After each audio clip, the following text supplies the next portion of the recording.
Namaste students, welcome back to session 3 of Biology Bridge course. So in the previous two sessions we have discussed about the living world as well as biological classification. So today we are going to discuss about the chapter the plant kingdom.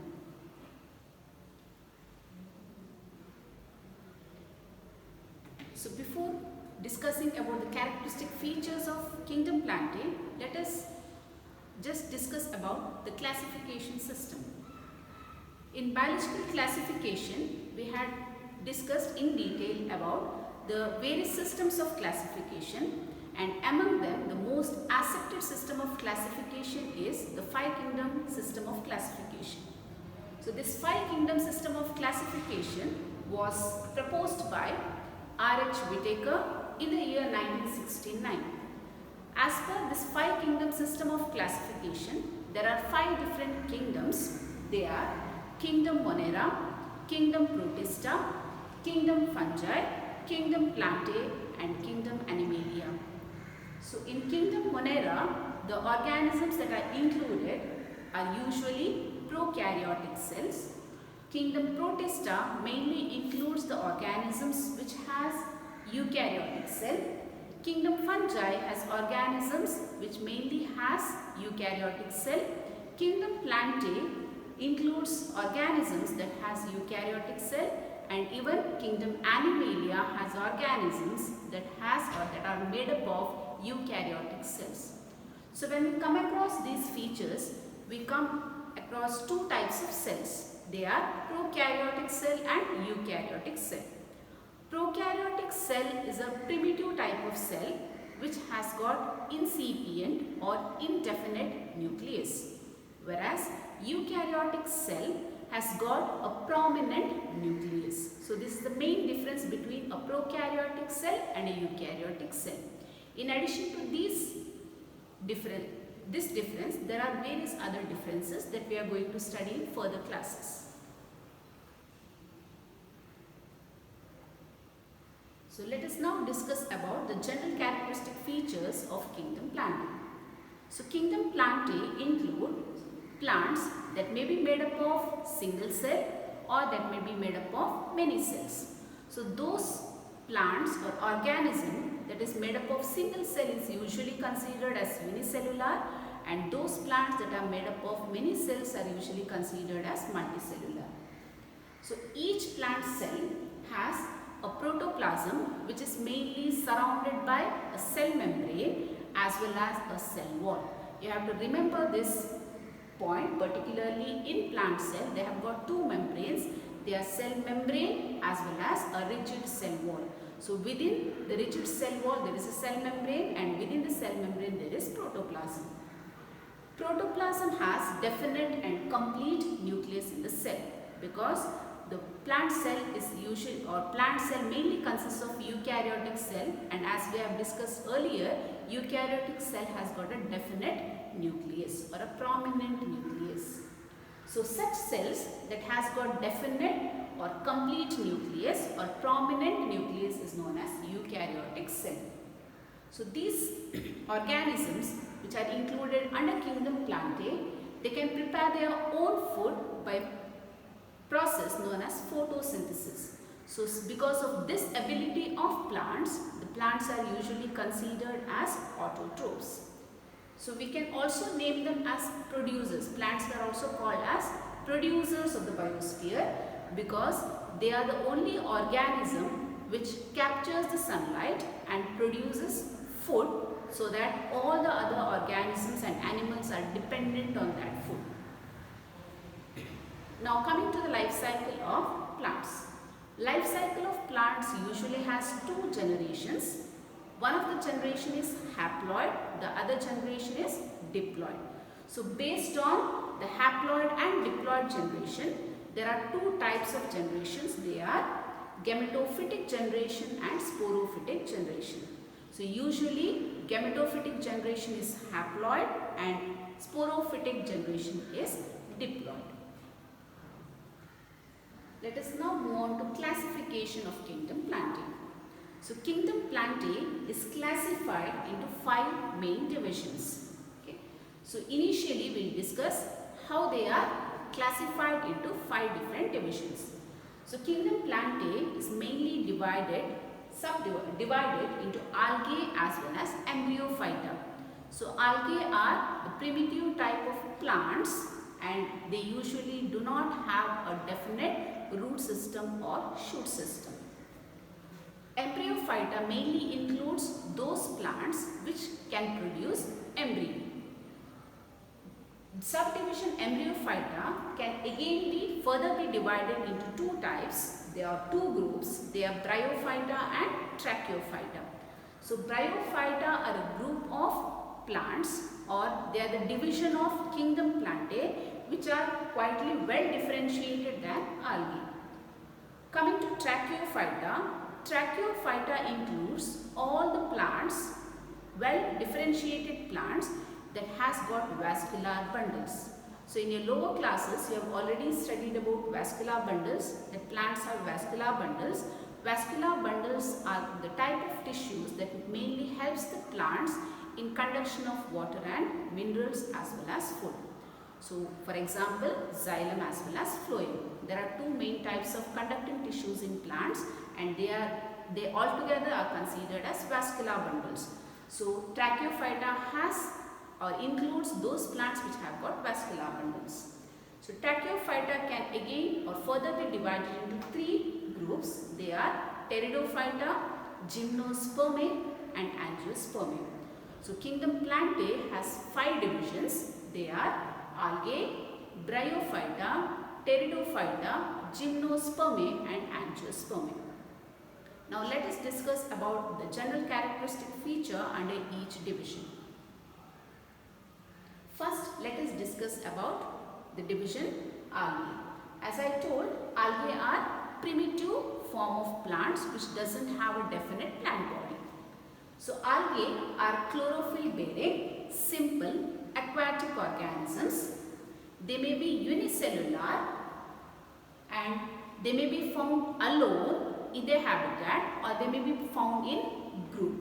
So example for those algae that are found alone or example for algae that is found alone is Chlamydomonas. And example for an algae that usually found in a group. So usually we call the group of cells or the algae that are found in groups as colony. Example, Volvox colony. The plant body of algae is usually thalloid. As I mentioned before, the algae has thallus-like plant body. So thallus-like plant body means the plant body is not differentiated into root or shoot system. So algae is thalloid. They are autotrophic.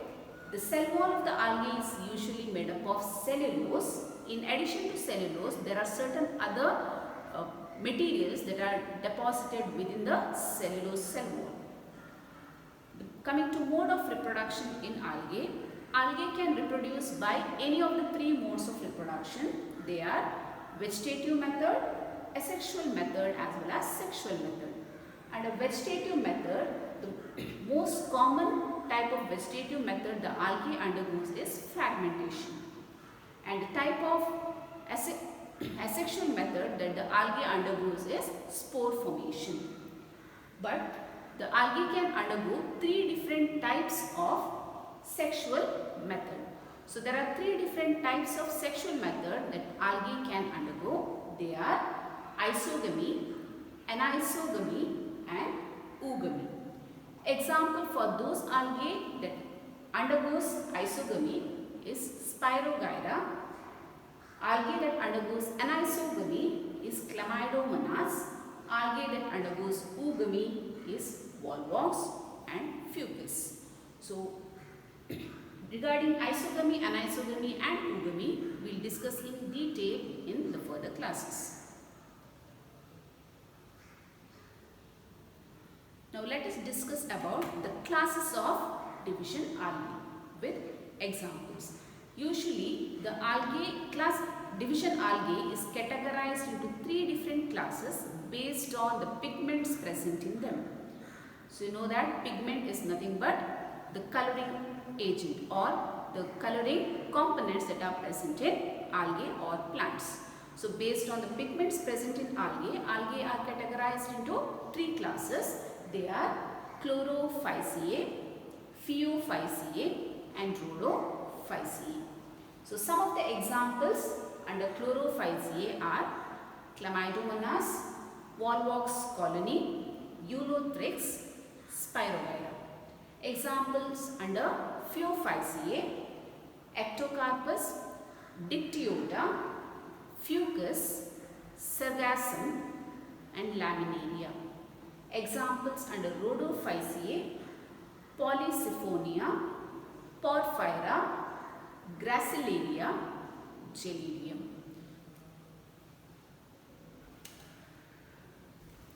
So let us discuss in short about the features of class Chlorophyceae. So class Chlorophyceae includes algal members that are green in color because they have got green colored pigment in them. So these Chlorophyceae members, they are commonly known as green algae. The green algae usually live in freshwater habitat. So as we have already discussed the examples under Chlorophyceae, they are Chlamydomonas, Volvox colony, Eulothrix, Spirogyra. So remember that Chlorophyceae includes green algae. So these are the diagrammatic representations or the diagrams of the green algal members. Chlamydomonas, Volvox, Eulothrix, Spirogyra. And make the difference that Chlamydomonas is the algae that occur as a single cell, whereas Volvox is the algae that occurs in group or colony.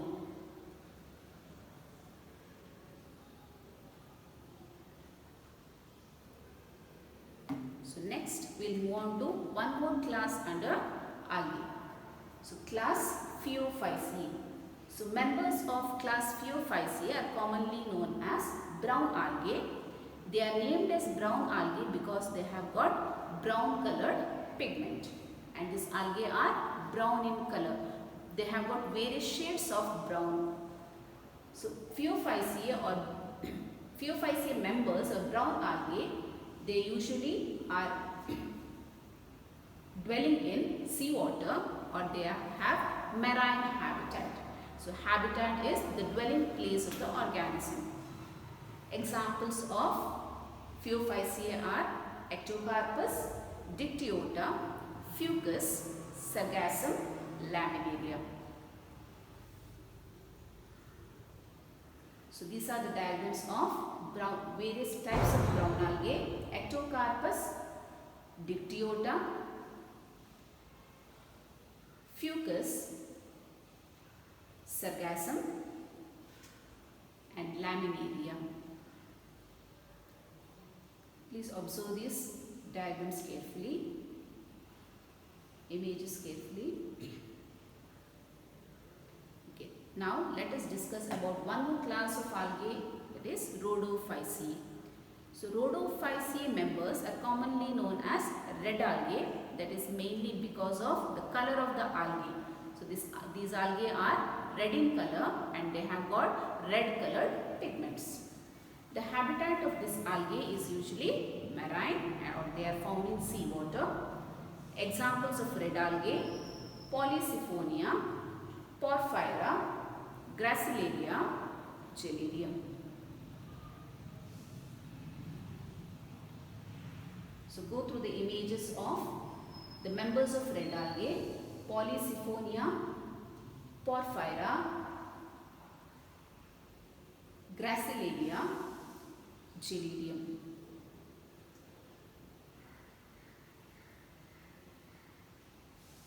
So already we have discussed about the division algae. Next we will move on to the next division, that is Bryophyta. So plants that belong to Bryophyta are called bryophytes. Bryophytes are also considered as amphibians of plant kingdom. They are called as amphibians of plant kingdom because they live on land but they require water for their sexual reproduction to be completed. So because of this specific property or unique feature of bryophytes, they are considered as amphibians of plant kingdom. Coming to the life cycle of Bryophyta, as I told, the plants have two kinds of life cycle. They are haploid type of life cycle as well as diploid type of generation. So haploid generation is represented by gametophytes and diploid generation is represented by sporophyte. So life cycle of Bryophyta has two generations. They are haploid gametophyte as well as diploid sporophyte. So usually gametophytes are the plant body. Remember that the term gameto refers to gamete producing and phytes refer to the plant body. So as the name itself indicates, gametophyte is a type of plant body that produces gametes, whereas sporophyte is a type of plant body that produces spores. So gametophyte plant body produces gametes. So to produce the gametes, they should have sex organs in them. So even the bryophytes have sex organs in them. There are male sex organs as well as female sex organs. The male sex organ of the gametophyte stage of bryophyte is named as antheridia and the female sex organ is named as archegonia. Antheridia is the male sex organ and archegonia is the female sex organ. The male sex organ antheridia produces male gametes named antherozoids, whereas the female sex organ archegonia produces female gamete, that is egg. So during sexual reproduction, the antherozoids are released into the external medium. Since the antherozoids have the ability to move or they are motile gametes, they reach the female sex organ and reach the female gamete and fuse with the female gamete to produce zygote. The zygote then undergoes cell division to form a multicellular new plant body, that is sporophyte. And the sporophytes of bryophytes are usually attached to the gametophytic plant body and the sporophyte produces spores. The spores, when they are released from the sporophyte, they fall on a suitable substratum, they germinate and then form the gametophyte of next generation. So in one generation of bryophyte, there are two stages. They are haploid stage and diploid stage. Haploid stage is gametophytic stage, diploid stage is sporophytic stage. So when the plant body can complete its life cycle once they complete both the generations, that is gametophyte as well as sporophytic generation. Now let us discuss about the classes of bryophytes. Bryophytes are classified into three different classes. They are Hepaticopsida, Anthoceratopsida and Bryopsida. Hepaticopsida includes bryophytes like Rixia, Mercantia. Anthoceratopsida includes plants like Anthocerus and Notothylus. Bryopsida includes plants like Funaria, Sphagnum, Polytrichum. Now let us go through some of the basic features of class Hepaticopsida. So Hepaticopsida includes bryophytes that are commonly called as liverworts. So we name these group of bryophytes as liverworts based on the liver-like shape of the plant body or liver-like shape of the leaf that are present in the plants. For example of Hepaticopsida, Rixia, Mercantia. You can just go through the images of the members of Hepaticopsida. As I told, they are named as Hepaticopsida based on the liver-like shape of the plant body.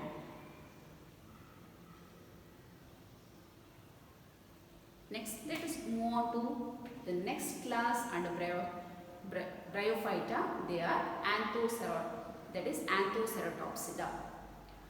The members of Anthoceratopsida are commonly known as hornworts. So these plants are named as hornworts because they have horn-like shape. For example, Anthocerus and Notothylus. You can clearly observe in this image that the plant body has horn-like structure on the surface of the thallus.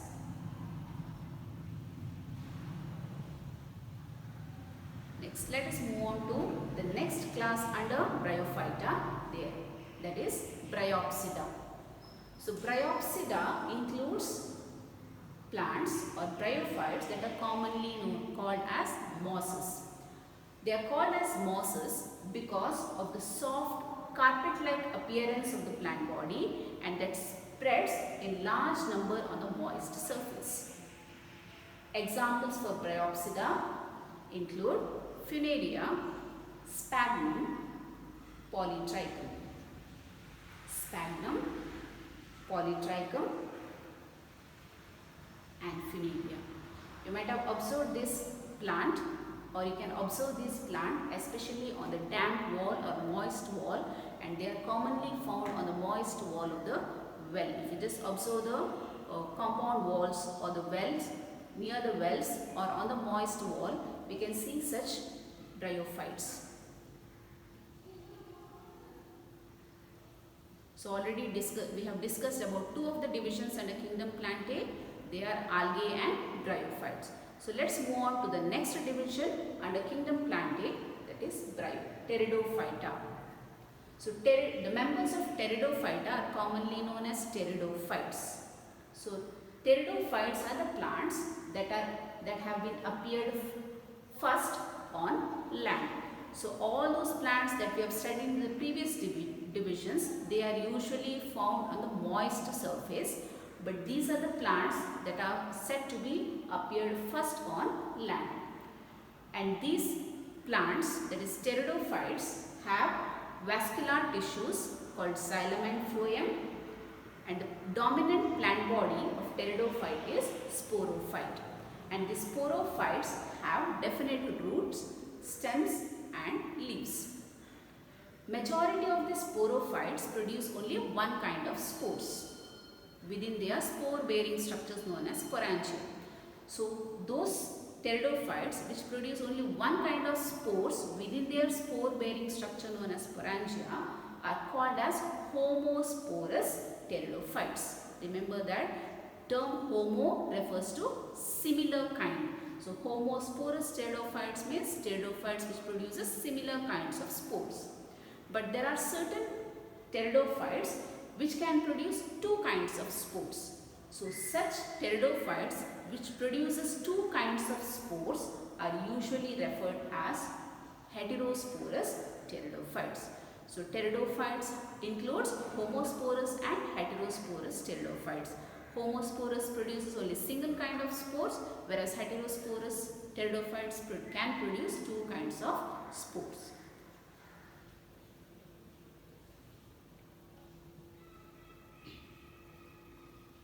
Now let us discuss about the classes of pteridophytes.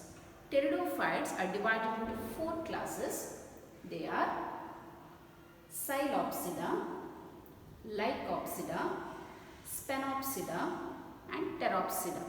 I repeat, Psilopsida, Lycopsida, Spanopsida, Pteropsida.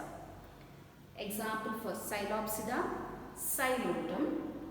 Example for members of Lycopsida, Lycopodium and Selaginella. Example for class Spanopsida is Equisetum. Example for class Pteropsida includes Pteris, Nephrolepis, Ediantum, Dryopteris. So let us see the images of these examples. Psilotum, that belongs to class Psilopsida. Lycopodium, Selaginella, that belongs to Lycopsida. You might have seen these plants.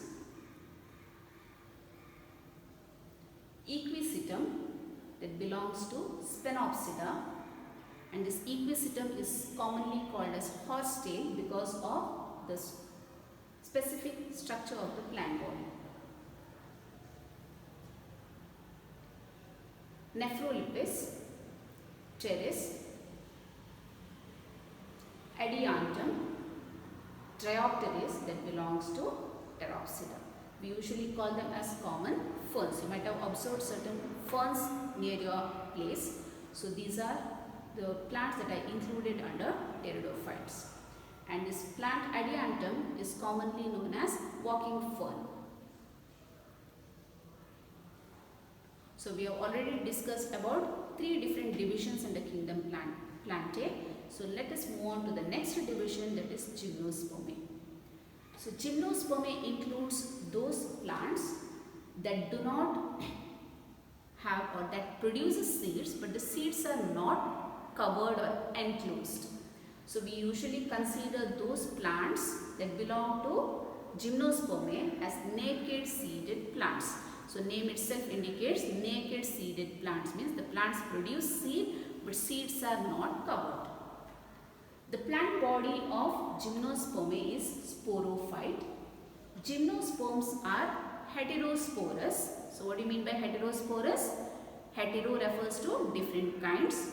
Sporous, spore bearing. So heterosporous are those plant body which can produce 2 different kinds of spores.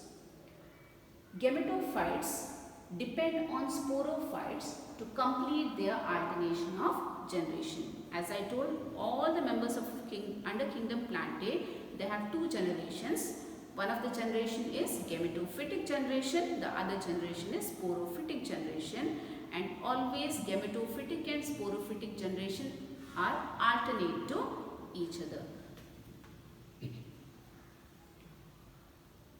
Now let us discuss about the classification of division Gymnospermae. The gymnosperms are divided into 3 classes. They are Cycadopsida, Coniferopsida, Netopsida. Example for Cycadopsida, Cycas. Example for Coniferopsida, Pinus, Cedrus. Example for Netopsida, Netum, Ephedra. So this is the example for class Cycadopsida, member Cycas. So this plant is commonly grown in almost all the places as ornamental plant. And these are the cones that are formed in the Cycas plant. So because of the attractive feature of these cones that are produced by Cycas plants, they are usually grown as ornamental plant. So male cone as well as female cone of Cycas plant. Examples for class Coniferopsida, Pinus and Cedrus. Example for class Netopsida, example Netum, Ephedra. And actually I have mentioned only 3 classes, but there is one more class and that includes only one member in the class, that is Ginkgo. So we usually pronounce it as Ginkgo. So this Ginkgo plant is called as a living fossil because under this class there is only one species that is found. So we usually consider this as a living fossil.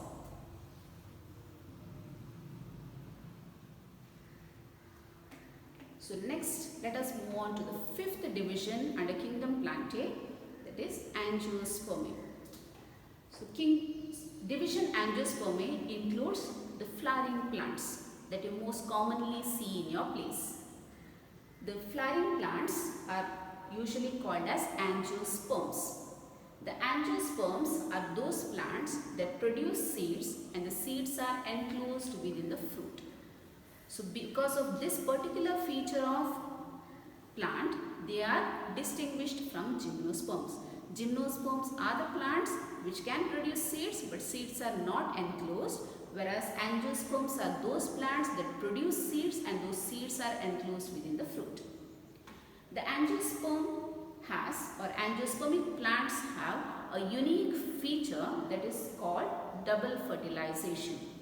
So here the plants during its life cycle or during sexual reproduction, they undergo, or particularly during fertilization stage, they have to undergo two kinds of fusion, that is syngamy and triple fusion. Since the plants undergo two kinds of fusion during fertilization, they have got a unique feature called double fertilization. So once fertilization completes, after fertilization, that is in post-fertilization, post-fertilization means after fertilization. So during post-fertilization stages, once the seeds are formed, that seeds are usually formed from the ovules of the flowers. You know that the flower undergoes sexual reproduction. After completion of fertilization process, they transform into fruits. So the part of the flower, that is ovule, will get transformed into seed, and part of the flower, that is ovary, will transform into fruit. And rest of the parts of the flowers, you know that flowers have different parts like sepals, petals, etc. So all these parts will fall off once the fruit formation will complete. So next let us discuss about the classification of division angiosperm. Angiospermae are mainly categorized into two classes. They are class Dicotyledonnae and class Monocotyledonnae. So classification of this division angiospermae is mainly done based on the number of cotyledons present in the seeds or embryo. Examples for Dicotyledonnae: mustard plant, Bengal gram plant. Example for Monocotyledonnae: grass, coconut plant. So let's see some of the features of class Dicotyledonnae. The angiosperms which produces seeds with two cotyledons are usually considered as Dicotyledonnae. Example: mustard plant, Bengal gram plant. Next, Monocotyledonnae. The angiosperms that produce seeds with only single cotyledon is considered under Monocotyledonnae. Example: grass, coconut plant. So just note down the differences between monocot and dicot plant.